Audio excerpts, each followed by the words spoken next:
el Evangelio de Juan, capítulo 8, por favor. Hoy vamos a ver un tema en cierta forma relacionado con lo que estamos por celebrar acá en México, nuestra nación, que le llaman el mes de la patria, ¿verdad? Y el Señor puso esta ocasión para compartir una palabra relacionado con lo que significa ser libres. Y dice Juan 8:32, y conocerán la verdad, y la verdad los hará libres. Conocerán la verdad, y la verdad los hará libres. Vamos a orar al Señor para que Él tenga bien hablarnos a través de su palabra y por medio de su Espíritu Santo. Amado Dios, te damos gracias, Señor. Gracias te damos en este día que nos has concedido, Señor. Estar reunidos en tu nombre, estar expuestos a tu palabra, Señor, la cual te rogamos, Padre, tú nos des el entendimiento para captar, Señor, asimilar, comprender el mensaje que de acuerdo a nuestra naturaleza, Señor, a nuestra capacidad y a nuestra condición, tú nos vas a traer, Señor. Te rogamos entonces, Padre, que tu Espíritu Santo, Señor, tome la palabra que hoy va a ser predicada y hable a nuestras vidas de forma personal, en forma particular, Señor, y también de manera general como cuerpo de Cristo, Señor. Que tu palabra, Padre, produzca en nosotros eso por lo cual tú le envías.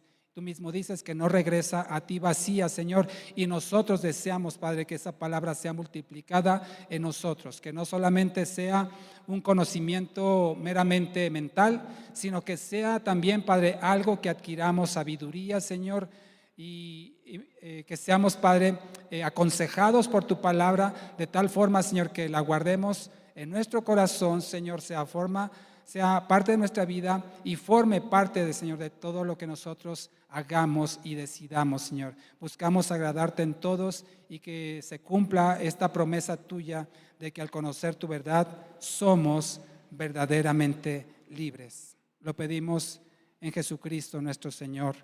Amén. Entonces Juan 8:32 dice, conocerán la verdad y la verdad los hará libres.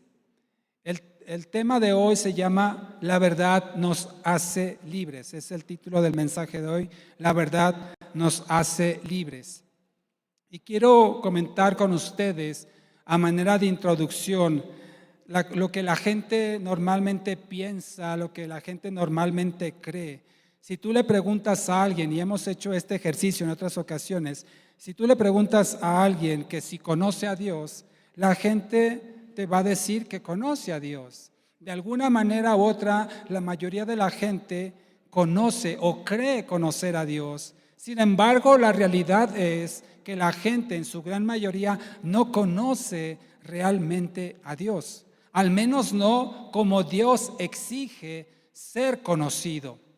Tenemos un conocimiento, es verdad que estamos limitados en nuestra capacidad de conocimiento de Dios y no lo lograremos conocer plenamente en esta tierra, pero sí podemos conocer más a Dios de lo que seguramente le conocemos hasta ahora. Tú y yo tenemos la capacidad dada por Dios, la inteligencia para poderle conocer, estoy seguro, aún más de lo que tú y yo le conocemos hasta ahora.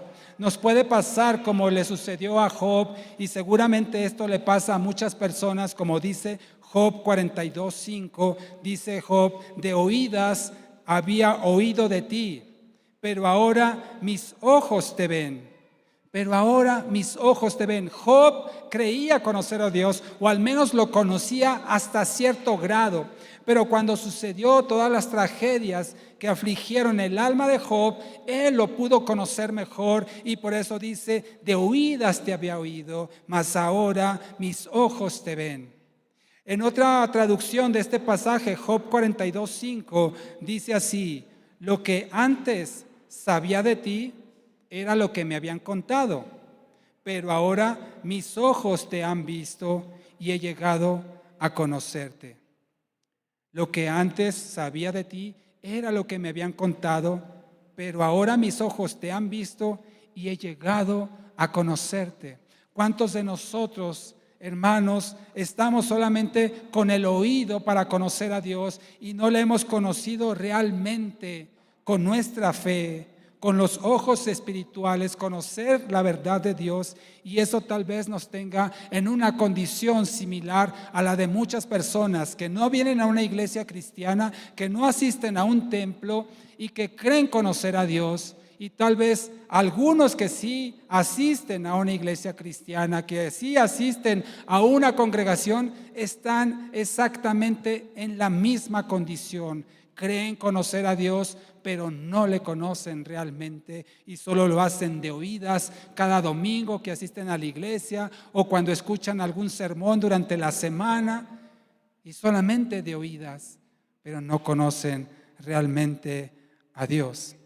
¿Cómo se evidencia cuando una persona conoce realmente a Dios? Acompáñame precisamente al libro de Job, en el pasaje que acabamos de leer, y sirva este sermón para que tú y yo nos examinemos a nosotros mismos y nos preguntemos, y le preguntemos sobre todo al Señor si lo conocemos o qué tanto lo conocemos. Y por supuesto, da por hecho que lo podemos conocer aún más. Así seamos las personas más eruditas, teólogos con doctorados en teología, un amplio conocimiento, podemos estar sin conocer verdaderamente a Dios como Él quiere ser conocido.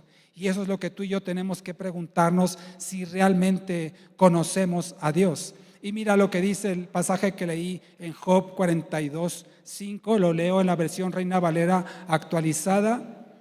Job 42:5, de oídas había oído de ti, pero ahora mis ojos te ven. Y como la otra versión que leí, solamente sabía de ti lo que me habían contado, pero ahora te veo. Y mira el resultado. Esto es lo que tú y yo tenemos que preguntarnos, el resultado de realmente conocer a Dios. Versículo 6 de Job 42 dice: por tanto, me retracto y me arrepiento en polvo y ceniza. Él se retracta y se arrepiente de todas las cosas que había cuestionado a Dios por poner en duda la soberanía, el plan perfecto de Dios para la vida de Job. De eso se retracta y se arrepiente Job, dice, en polvo y ceniza. Pero también nos da a nosotros una idea que cuando tú y yo conocemos realmente a Dios, cuando tú y yo realmente conocemos al Señor, nos retractamos y nos arrepentimos y caemos, como dice Juan, como muertos. Como el profeta dice, caí como muerto al estar ante la presencia del Señor. Tú y yo no podemos permanecer indiferentes, insensibles ante la presencia real de Dios. Si así somos, entonces no estamos ante Dios. Estamos ante otra cosa, nuestra imaginación, nuestros pensamientos, nuestras ideas, pero no estamos realmente ante Dios, porque cuando tú y yo nos presentamos ante Dios, caemos arrepentidos. Y esto nos da también el sentido real de lo que tú y yo somos ante Dios, como dice Job, polvo y ceniza. Cuando tú y yo estamos delante de Dios, no somos más que polvo y ceniza. Comparados con Él somos nada. Y eso habla de que tenemos un encuentro con la santidad de Dios, un encuentro con el Dios verdadero. De otra forma, no estamos encontrándonos con Dios. Si tú no te quebrantas ante su presencia, si tú no te sientes morir, caes derribado en tu orgullo, en todo tu ser interior, no te estás encontrando con Dios. Estás encontrándote con otro Dios, con tu imaginación, contigo mismo, pero no con el Dios verdadero, porque nadie puede resistir la santidad de Dios cuando se hace presente. Así es que, conforme más conocemos a Dios, más nos ubicamos donde nos corresponde estar, rendidos a Él. Lo repito, conforme más conocemos a Dios, más nos ubicamos donde nos corresponde estar, rendidos a Él. Cuanto más conocemos a Dios, somos más obedientes y menos rebeldes. Y al contrario, cuanto menos conocemos a Dios, somos más rebeldes. Así es que nuestro conocimiento y nuestro desconocimiento de Dios se evidencia por nuestra obediencia y por nuestra rebeldía. Ese es el fruto que Dios quiere que tú y yo demos a conocer cuando dice en Mateo 7:16, por sus frutos serán conocidos, por tu fruto serás conocido, por mi fruto seré conocido. Cuanto más conozco a Dios, seré más obediente y menos rebelde. Cuanto menos conozco a Dios, seré más rebelde y menos obediente. Entonces, una forma de medir mi conocimiento de Dios es mi obediencia y mi rebeldía. Con eso no engañas a nadie. ¿Qué tanto conoces a Dios? Muéstrame tu obediencia. ¿Qué tanto desconoces a Dios? Muéstrame tu desobediencia. Te va a evidenciar más allá de lo que tú digas, más allá de lo que tú creas de ti mismo, pienses de ti mismo, tu obediencia o tu rebeldía demostrarán tu conocimiento y desconocimiento de Dios. Así es que no se trata solamente de conocer mentalmente, como tener ciencia, sino se trata de vivir de acuerdo a ese conocimiento, de someter nuestra voluntad a ese conocimiento supremo que está revelado en la palabra de Dios, que es la voluntad escrita de nuestro Señor. Ese es el verdadero conocimiento al que Jesús se refiere en Juan 8:32. Conocerán la verdad y la verdad será libre, les hará libres. Vamos entonces a estudiar este pasaje. La palabra conocer, que está aquí en Juan 8:32, es una palabra griega. Ginosco es la palabra griega con K y con G, ginosco, que significa conocimiento, que es lo que entendemos, pero también significa el conocimiento por la experiencia. El conocimiento por la experiencia, por una relación personal, por la convivencia y por la intimidad. No es un conocimiento, repito, meramente intelectual, mental, sino es un conocimiento por experiencia, por una relación personal, por pasar tiempo, por convivir, por tener intimidad. Ese es el tipo de conocimiento al que se refiere Juan 8:32. Te voy a dar un ejemplo. Yo puedo conocer la vida pública de un personaje. Imaginemos un político.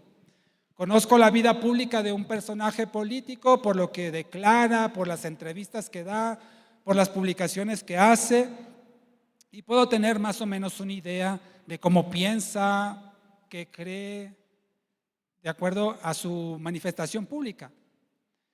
Pero yo no tengo el conocimiento personal porque no tengo esa cercanía con ese personaje público, no tengo esa proximidad con él para conocerle persona a persona, convivir a diario, tener un conocimiento más profundo, más de lo que puedan expresar sus palabras, conocer sus gestos, sus gustos, lo que le disgusta, lo que le agrada, lo que le entristece. Eso solamente se consigue con la convivencia diaria. Como sucede, por ejemplo, con la familia. Yo conozco a la mayoría de ustedes, conozco más o menos cómo piensan, tengo una idea, pero no los conozco tan íntimamente como seguramente los conoce su cónyuge, sus hijos, sus padres, los conocen mucho mejor a ustedes que yo, ¿cierto? ¿Por qué? Porque pasan tiempo juntos. Bueno, a eso se refiere conocerán la verdad, a pasar intimidad, a convivir, a tener frecuentemente contacto, en este caso con la verdad, para conocerla realmente por la experiencia. Y mire, acompáñame a este pasaje en Juan 8 para que veamos el contexto en el que dijo Jesucristo esta frase tan conocida, tan famosa. Y a veces conocemos que simplemente conocer la verdad de la palabra, conocer la verdad de Dios es suficiente, pero no, es algo más profundo, es algo más interior para que esa verdad te convenza y transforme tu vida. Fíjate en el versículo 30 de Juan 8, Jesús está hablando con algunos judíos, ¿verdad? Con algunos fariseos está hablando ahí y está teniendo una conversación con ellos. Y en el versículo 30, mira lo que dice de Juan 8. Mientras él decía estas cosas, Jesucristo, ¿qué dice? Muchos, ¿qué dice?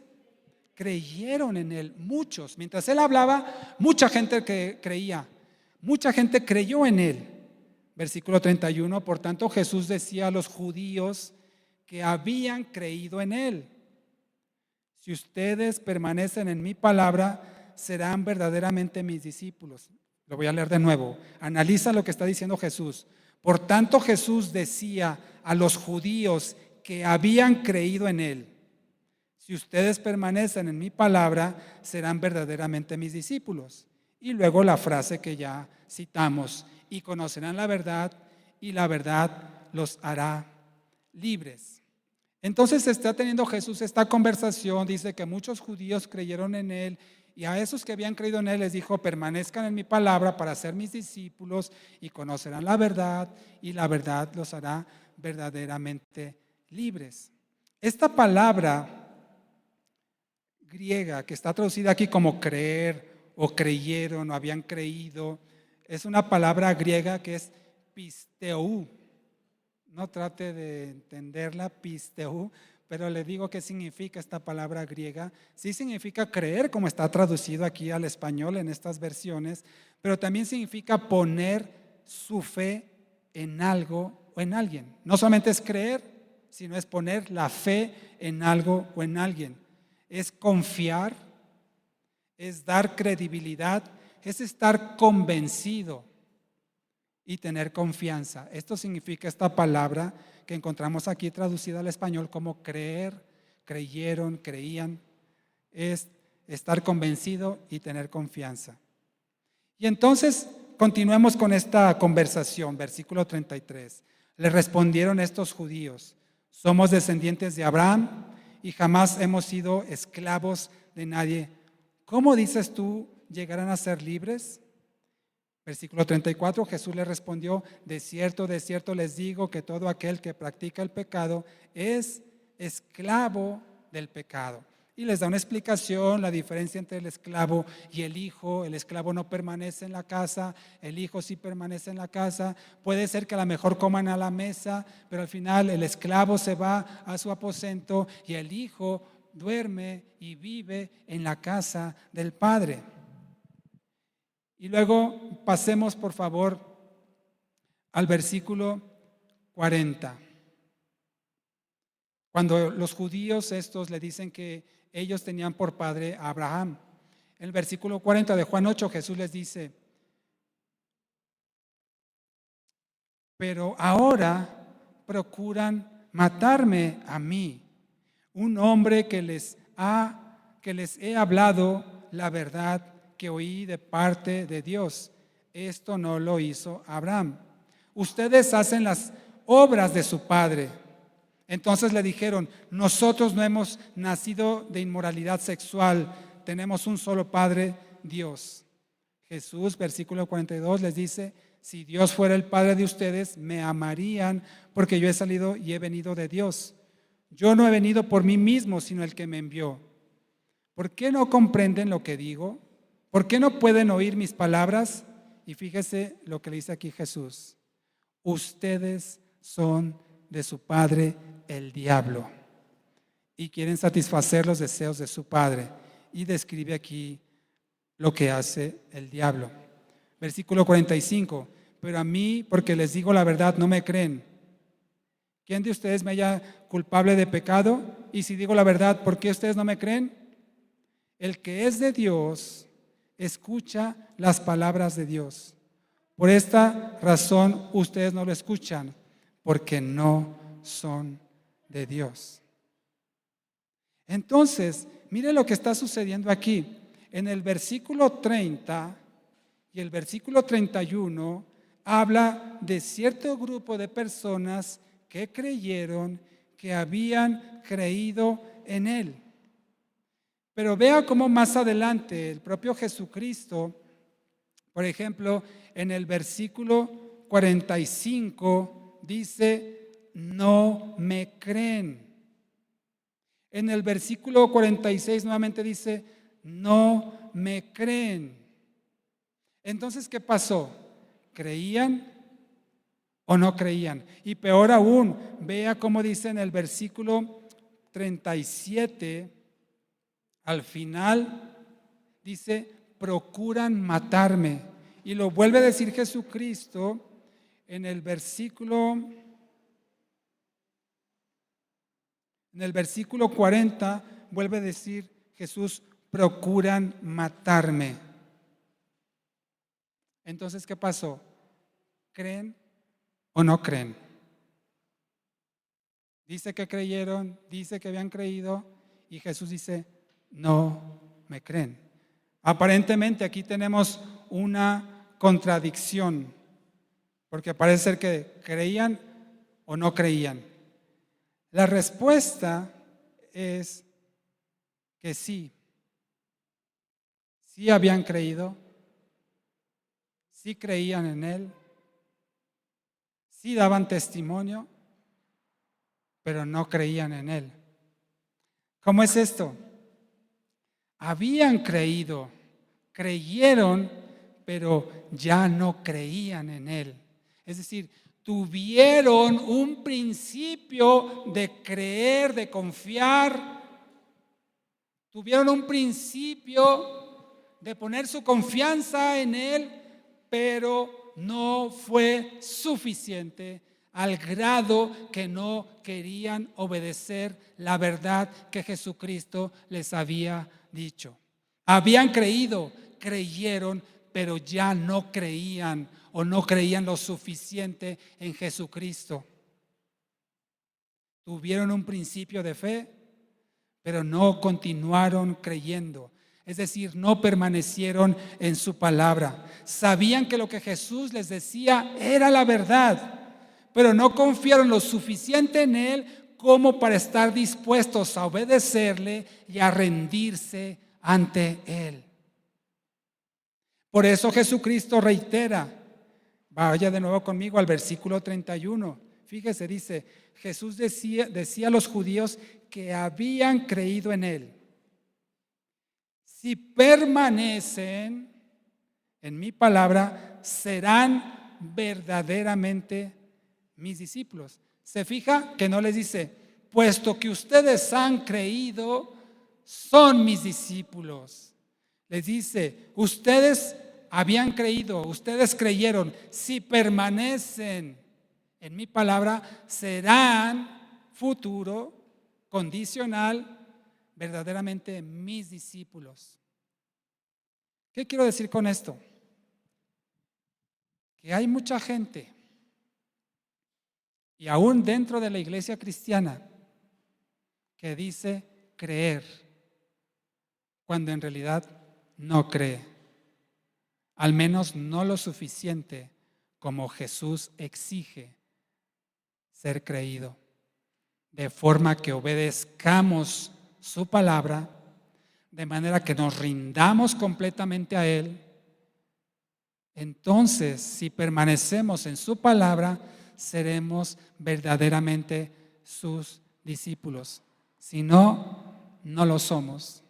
Si no, nunca lo hemos sido. Aunque vengamos a una iglesia, aunque asistamos frecuentemente, aunque hagamos obras de misericordia, aunque hagamos actividades en teoría para Dios, si no somos obedientes a su palabra, de tal forma que nos rindamos ante Él, no creemos en Dios, no en el Dios verdadero. Y tristemente, la iglesia está llena de gente así. La gente va a una iglesia cristiana creyendo ser cristiano, creyendo ser salvo, creyendo ser discípulo, pero tal vez está en la condición de estos judíos que creyeron, que habían creído, pero ya no creían más en Él o no creían lo suficiente como para rendirse a Él y ser obedientes a sus mandamientos.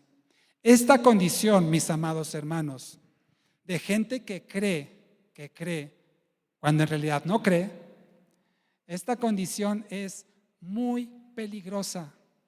Es muy difícil convencer a una persona que cree y en realidad no cree. ¿Sí me estoy dando a entender? Es muy difícil, porque él va todos los domingos a la iglesia, alaba, canta, ofrenda, ora, hace infinidad de cosas, pero no obedece la palabra de Dios. Entonces, en realidad, no cree. Por más que venga y aquí levante las manos y haga lo que haga, esa persona no cree y está en la misma condición que estos judíos condenados a muerte. A menos que crean realmente de tal forma que se rindan a Dios, que lo obedezcan, se arrepientan de sus pecados y se conviertan de sus malos caminos y vivan conforme a la voluntad de Dios.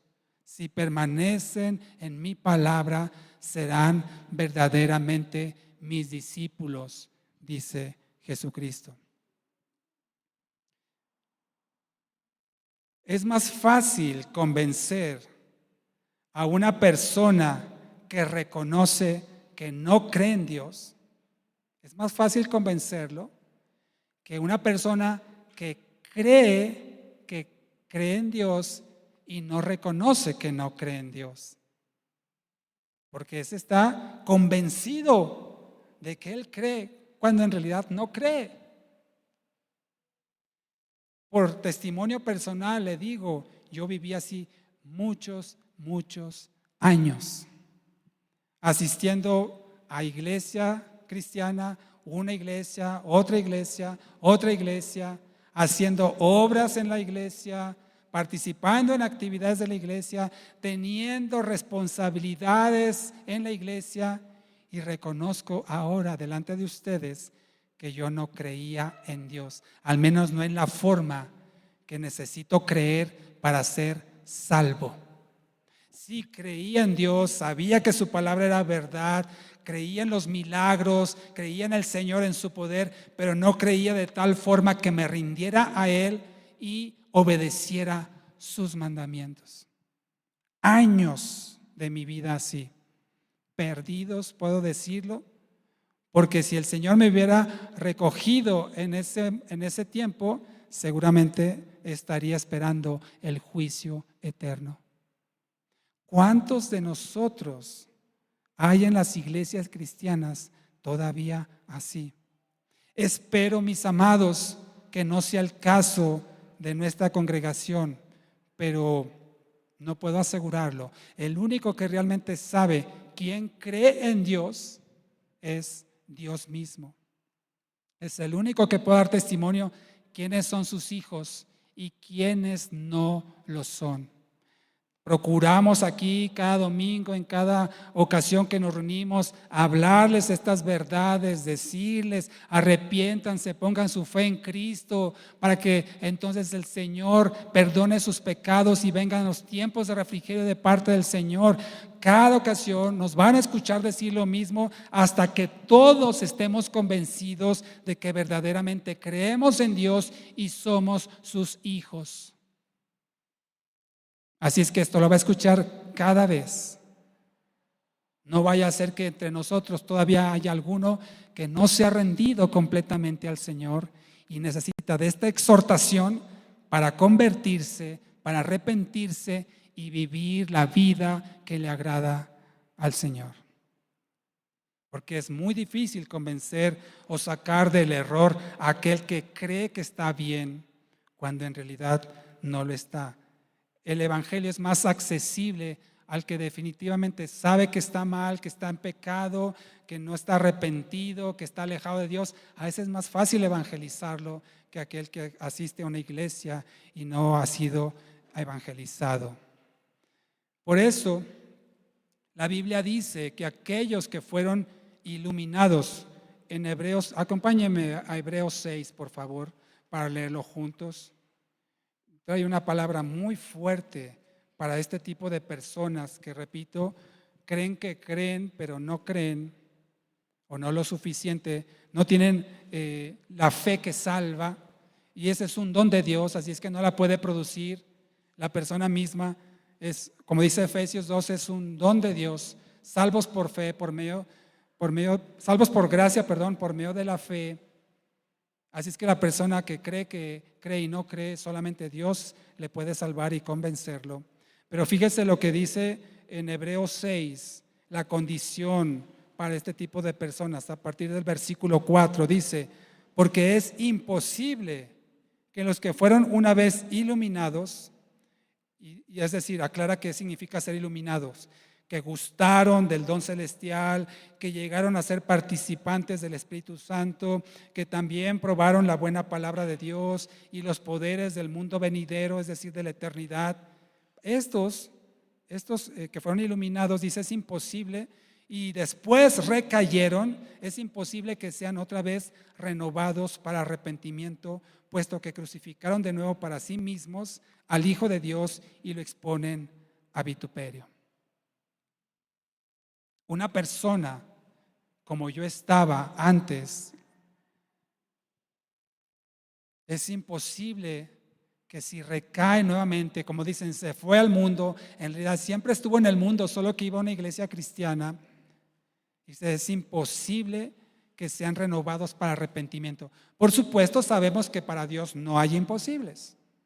Pero aquí lo que se refiere es que esa persona que una vez probó, que experimentó el congregarse, como dice aquí, degustaron la palabra, creyeron en los poderes de la eternidad, vieron los dones del Espíritu Santo ser ejercidos, gustaron de todo eso y vuelven otra vez a practicar el pecado, entonces esa persona difícilmente, o como dice aquí, imposible, regresará a Cristo, puesto que ya lo probó y no experimentó un cambio en su interior. Así es que, mis amados hermanos, debemos examinarnos a nosotros mismos y no vayamos a ser de esos. Como dice 1 Juan 2:19, estaban con nosotros, pero salieron de nosotros porque no eran de nosotros. Y fue necesario que esto sucediera para que se evidenciara que no eran de nosotros. Iban a la iglesia, participaban en la iglesia, tenían responsabilidades en la iglesia y se fueron porque no eran de nosotros. Nunca lo fueron, aunque parecían, hablaban como cristianos, se vestían como cristianos, caminaban como cristianos, hacían como cristianos, pero no eran cristianos. Tengamos cuidado, mis amados, y no seamos de esta categoría. Por eso debemos realmente conocer al Dios verdadero. Conocer a Dios significa obedecerlo, significa arrepentirse, significa no practicar el pecado. Ahí se conoce al que verdaderamente permanece en su palabra. Regrese por favor conmigo a Juan 8. Si ustedes permanecen en mi palabra, si ustedes perseveran, si ustedes practican mi palabra, la ponen por obra, la viven a diario, entonces serán mis discípulos, como dice Juan 8:31. Eso es permanecer en la palabra de Dios. Y termina aquí en esta conversación en el versículo 47 de Juan 8, diciendo Jesús: el que es de Dios, escucha las palabras de Dios. Por esta razón, ustedes judíos que creyeron, que habían creído, pero no creen ahora, no las escuchan, porque no son de Dios. Podrás oírlas, podrás percibirlas, guardarlas como conocimiento, pero si no eres de Dios, no las escuchas realmente. Esta palabra aquí griega, traducida al español como escuchar, también significa atender, significa también obedecer. Así es que el que es de Dios obedece las palabras de Dios. Por esta razón, ustedes no las obedecen porque simplemente no son de Dios. Eso es lo que Dios espera de ti, de mí, con el creer. Te das cuenta que no solamente es tener un concepto, tener una idea, tener un conocimiento, memorizarlo, repetirlo, significa vivirlo, hacerlo parte de nuestro interior, significa obedecerlo, significa practicarlo a diario. Eso es creer. Ahora, conocerán la verdad. Ya entendimos entonces qué es conocer. Ahora veamos qué es la verdad. La verdad. ¿Qué es verdad? Hoy en día, cada quien construye su propia verdad. El mundo tiene muchas verdades y todas son relativas. Esas verdades van cambiando conforme la raza humana, digámoslo así, va avanzando en su progreso terrenal. Y cada quien construye su propia verdad, cada uno cree en lo que quiere, hace lo que quiere. Y el problema es que tratan de imponer sus verdades a otras personas cuando no son realmente verdades absolutas. Todos los sistemas del mundo están corrompidos por el pecado y sus verdades son dictadas realmente por Satanás. El gobierno, es decir, las leyes que promulgan, la economía, la educación, los sistemas de salud, todos están corrompidos por causa del pecado. Y han establecido verdades que no son verdades.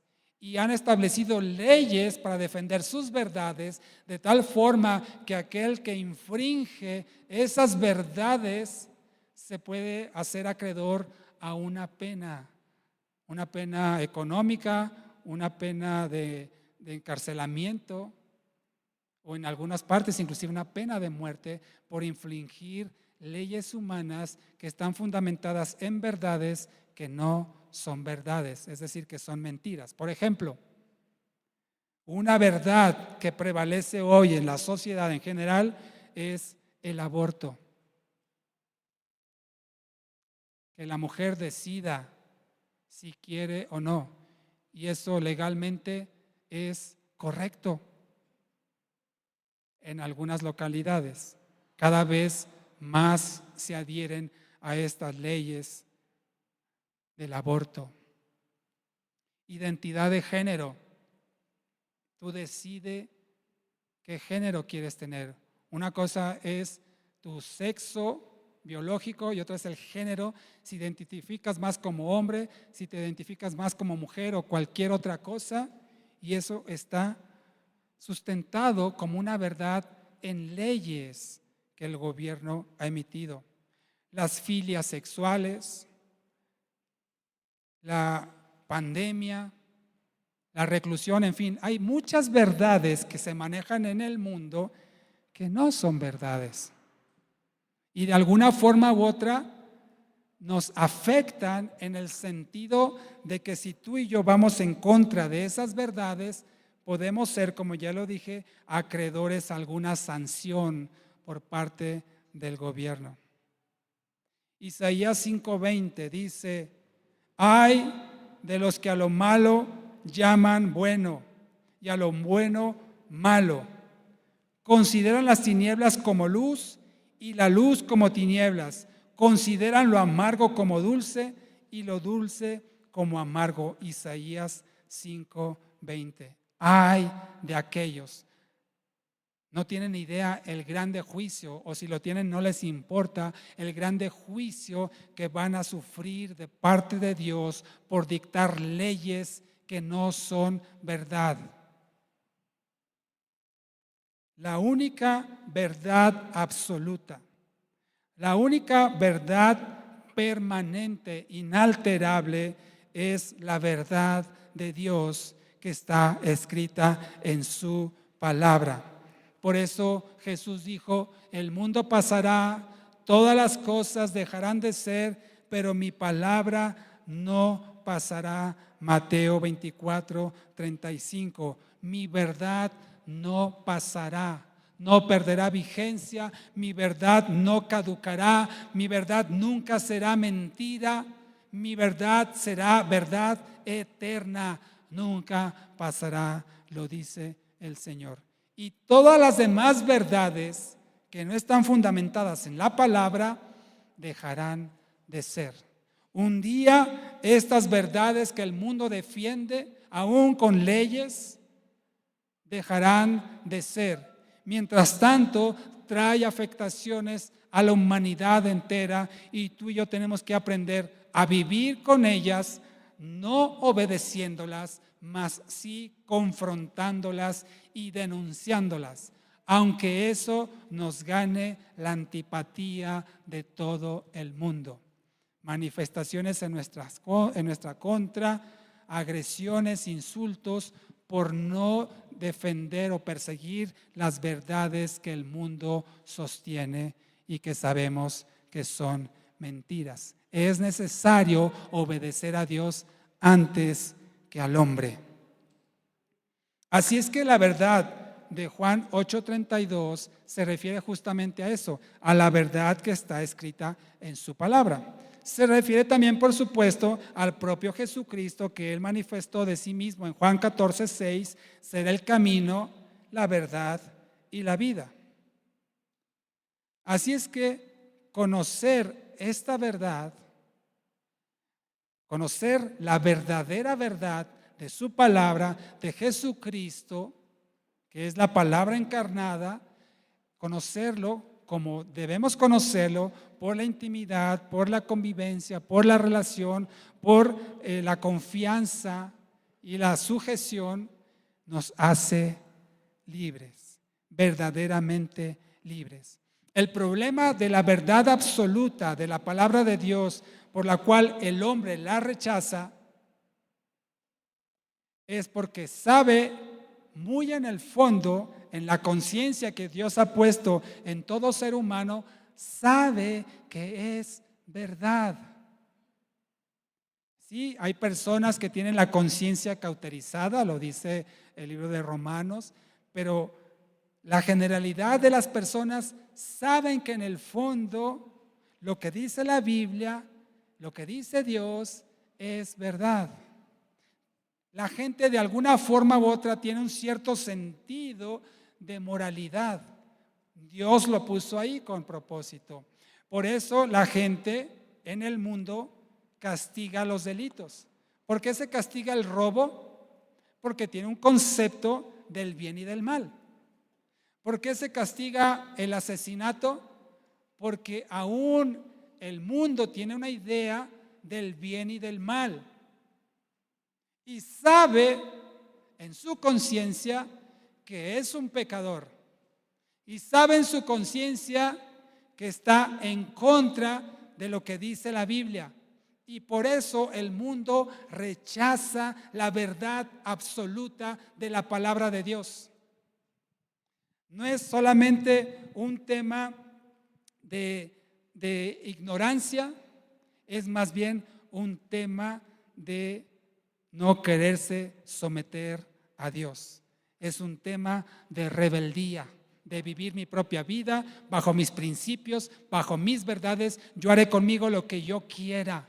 Eso es lo que el mundo dice. Eso es lo que hicieron Adán y Eva. Por eso desobedecieron la orden de Dios y comieron de lo que el Señor les dijo que no podían comer.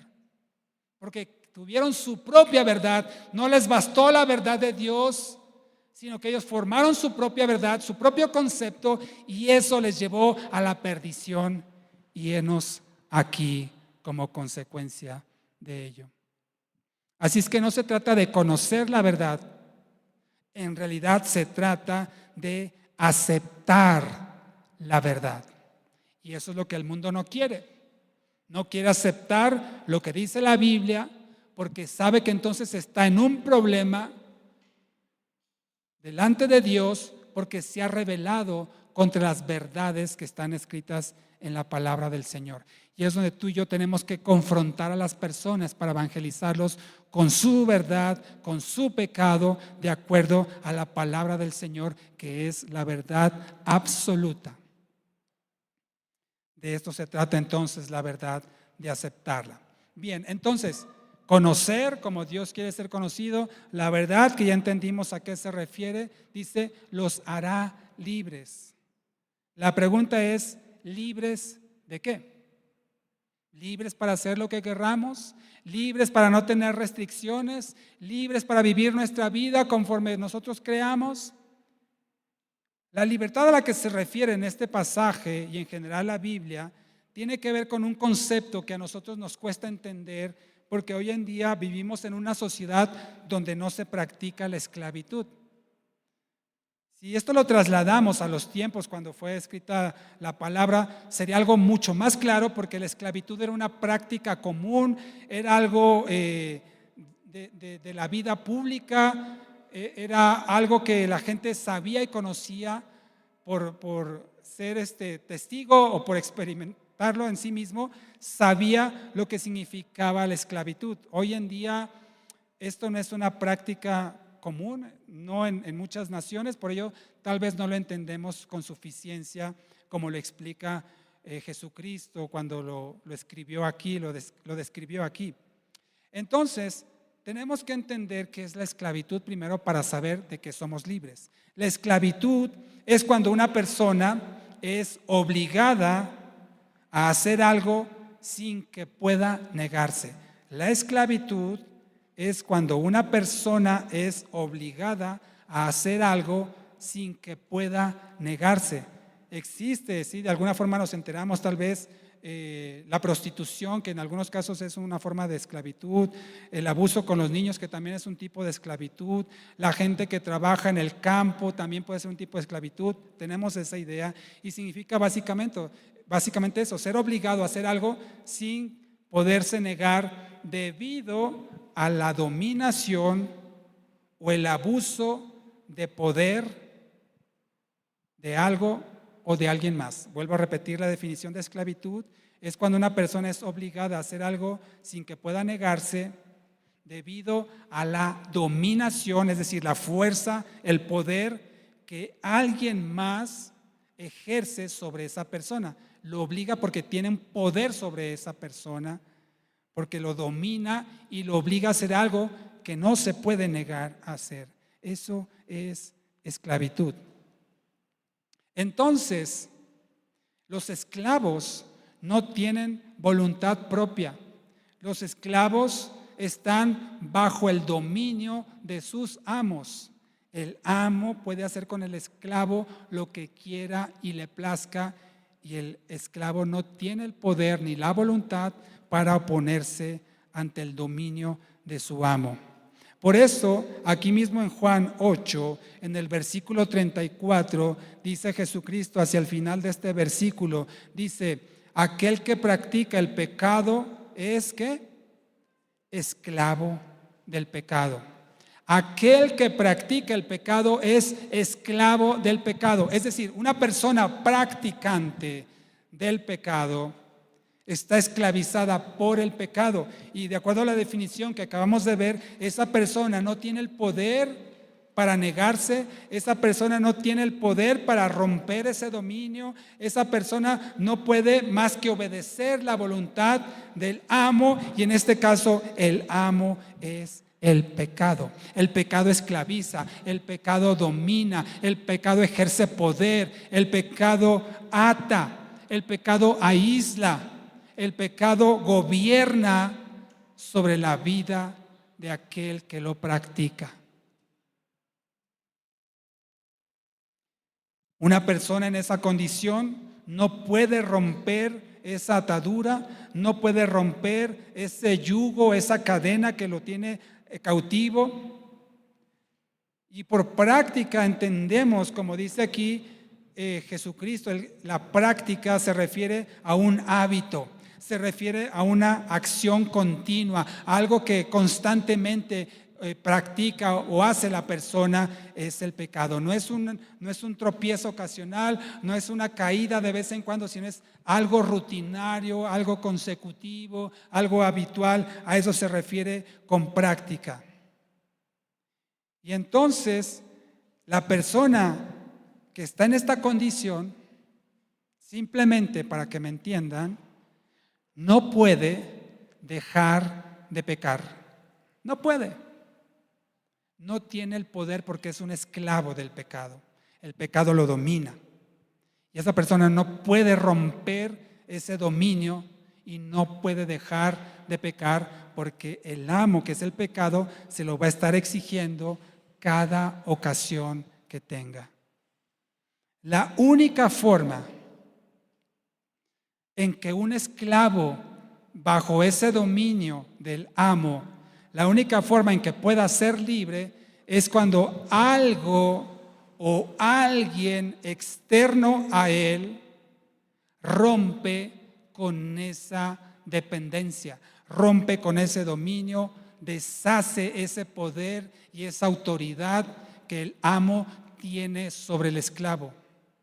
Es la única forma en que esa persona puede ser verdaderamente libre.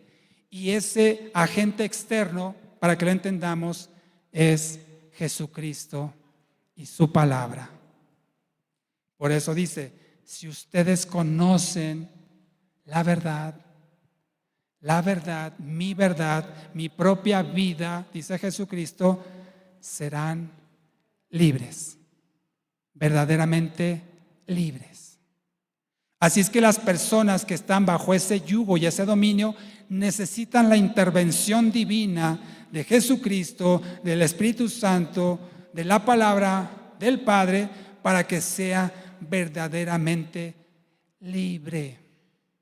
Y por eso dice Jesús en el versículo 31 que ya leímos, si permanecen en mí, entonces en mi palabra serán verdaderamente mis discípulos, permanecerán libres. Ahí se va a evidenciar quién es verdaderamente libre, aquel que permanece en la palabra en obediencia a los mandamientos de Jesucristo y resiste el pecado que quiere volverlo a encadenar, que quiere volver a ejercer dominio sobre su vida. Cuando tú y yo nos convertimos en sus discípulos, obedecemos sus enseñanzas, llegamos a conocer la verdad, entonces somos verdaderamente libres. ¿Libres de qué? Del pecado, de ese dominio que he descrito, de la paga del pecado que dice que es la muerte, del poder del pecado, y en el futuro, cuando estemos en la gloria del Señor, de la presencia del pecado. Todavía el pecado de repente nos hace caer, todavía el pecado nos hace tropezar, fallarle a Dios, pero podemos resistirlo.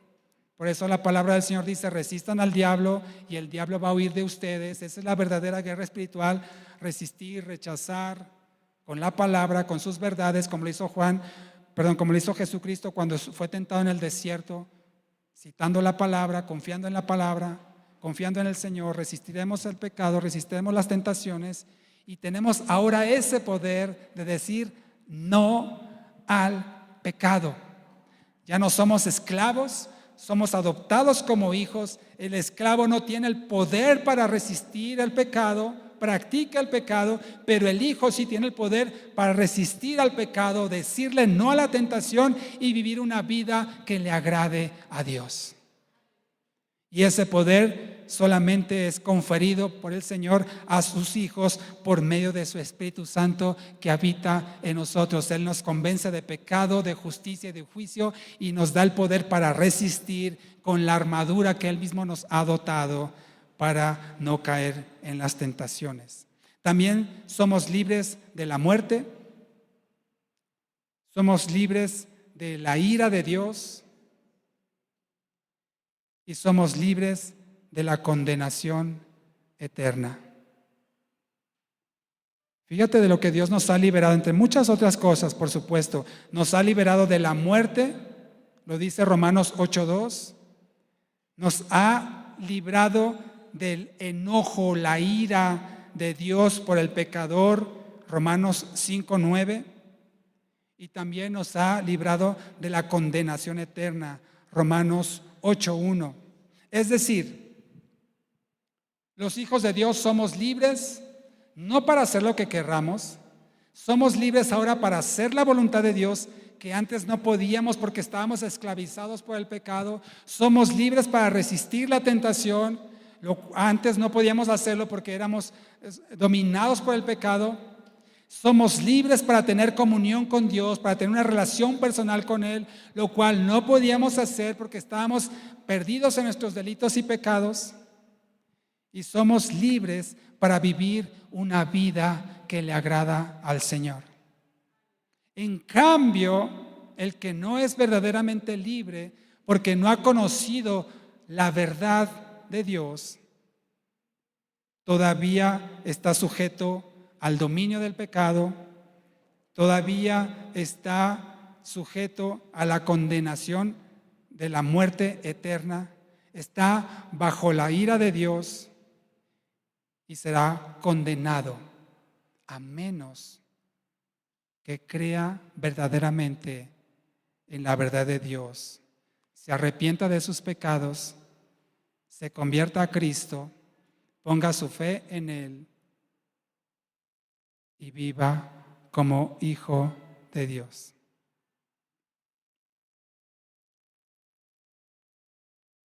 Por eso, conocer la verdad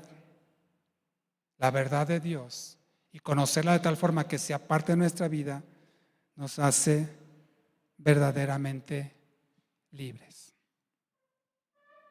En estas próximas festividades que se van a celebrar, en la semana les estaré enviando una reflexión acerca de lo que significa, en el sentido de qué sí podemos hacer, qué no deberíamos hacer.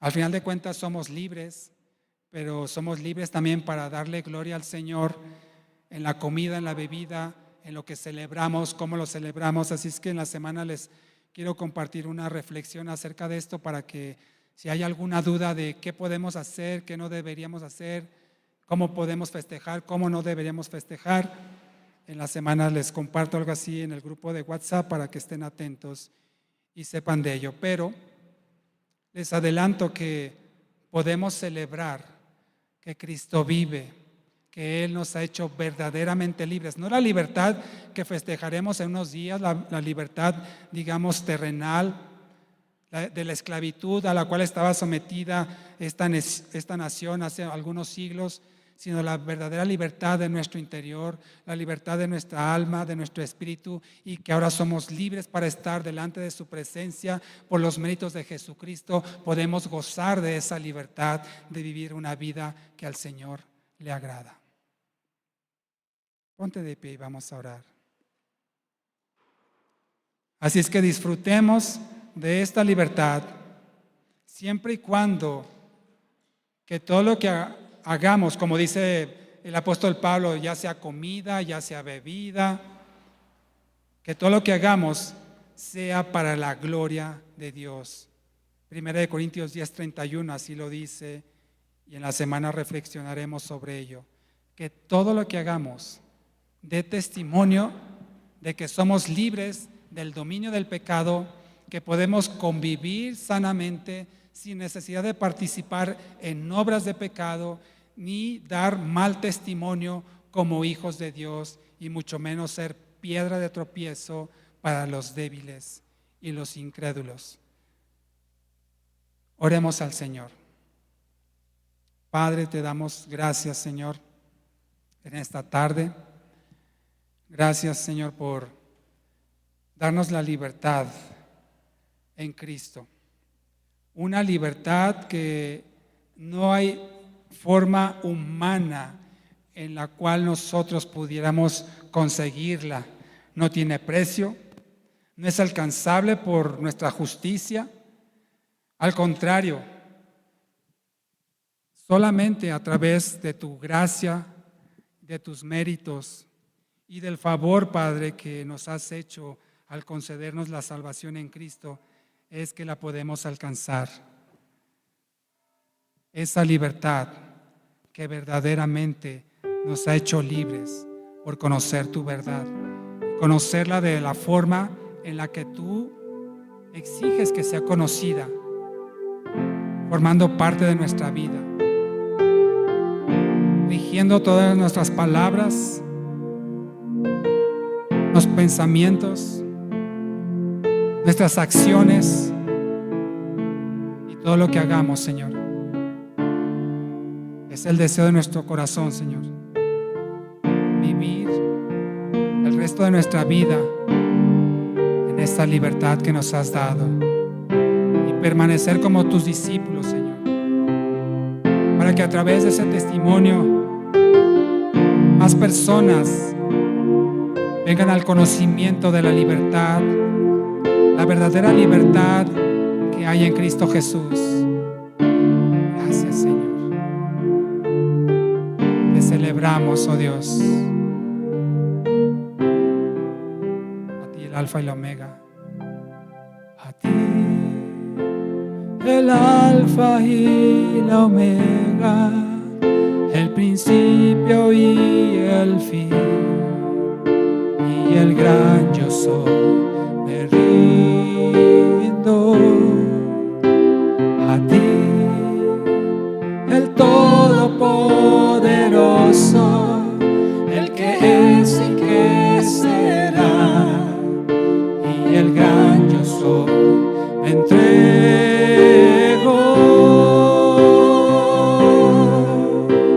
Yo quiero que gobiernes mi vida.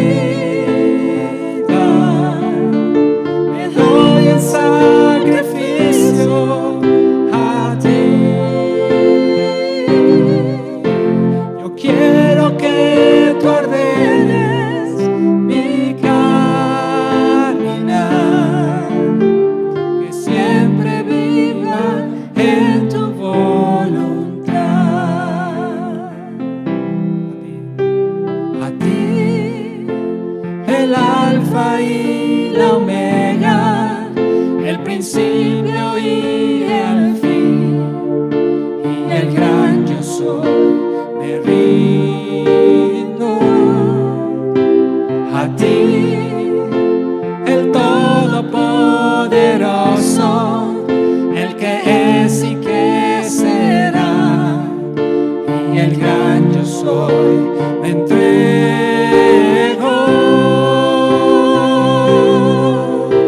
Yo quiero que gobiernes mi vida.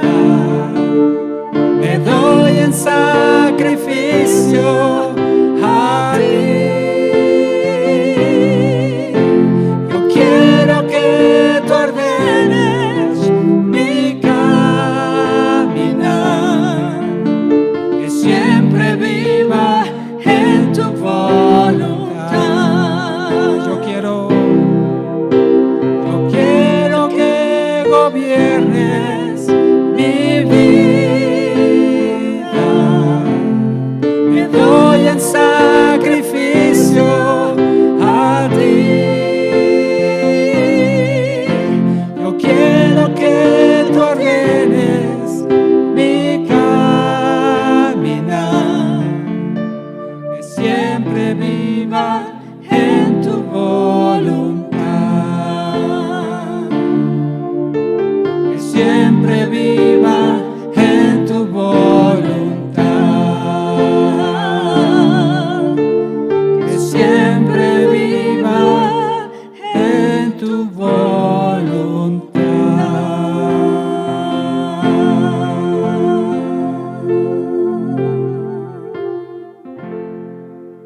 Ese es el deseo de nuestro corazón, Señor, vivir siempre bajo tu voluntad, bajo tu dominio y tu señorío y de acuerdo a tu palabra.